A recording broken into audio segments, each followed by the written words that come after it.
कुछ सब्जेक्ट ऐसे होते हैं जो समझ में ही नहीं आते हैं। उनमें से एक सब्जेक्ट है इतिहास। पुस्तक खोलते ही नींद आने लग जाती है। इसका प्रमुख कारण है कि उसमें हमारी अंडरस्टैंडिंग नहीं बनती है, समझ में ही नहीं आता है। तो छात्रों, समझ पैदा नहीं किया जाता, समझ जो है डेवलप किया जाता है। जैसे मान लीजिए आप कोई मूवी देख रहे हैं, मूवी के सारे सीन और डायलॉग आपको याद हो जाते हैं, क्योंकि उसमें आपका एक कहानी होता है और कहानी को आप रिलेट कर पाते हो। जैसे आप देखिए पानीपत का प्रथम युद्ध, उसमें आपका एक समय काल है और यह युद्ध जो है दो प्रमुख शासकों के बीच लड़ा जाता है।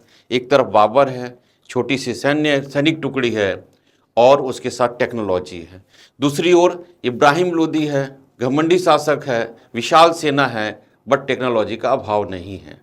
अब यह जो स्टोरी है या यह जो फैक्ट है, उसको आप क्या कीजिए, कहानी के रूप में उसको ढालिए और उसको विजुअलाइज कीजिए कि एक बैटल ग्राउंड आपको दिख रहा है, धुआं उठ रही हैं, आवाज़ हैं, नाना प्रकार की साउंड्स हैं। एक तरफ इब्राहिम, एक तरफ आपका बाबर है और उसके बाद छोटी सी सैन्य टुकड़ी है और टेक्नोलॉजी के रूप में उसके पास तोप है। दूसरी ओर इब्राहिम लोदी है और वह उसके पास टेक्नोलॉजी नहीं है। रिजल्ट जो है तोप के पक्ष में चला जाता है। तो एक स्टोरी हो गया और उसको विजुअलाइज कीजिए एक बैटल ग्राउंड के साथ, तो आपको समझ में आ जाएगा कि इतिहास जो है वह रटने से नहीं होगा। इतिहास को जो है एक कहानी के रूप में पढ़ने से होगा, उसको विजुअलाइज करने से होगा और उसकी घटनाओं को आप अपने स्तर पर रख कर अपने से कोरिलेट करेंगे तो आप बेटर इतिहास को समझ पाएंगे।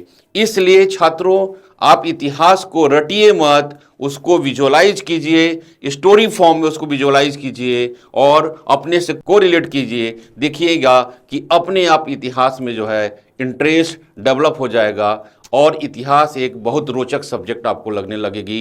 किसी प्रकार का आपको बोरियत फील नहीं होगा।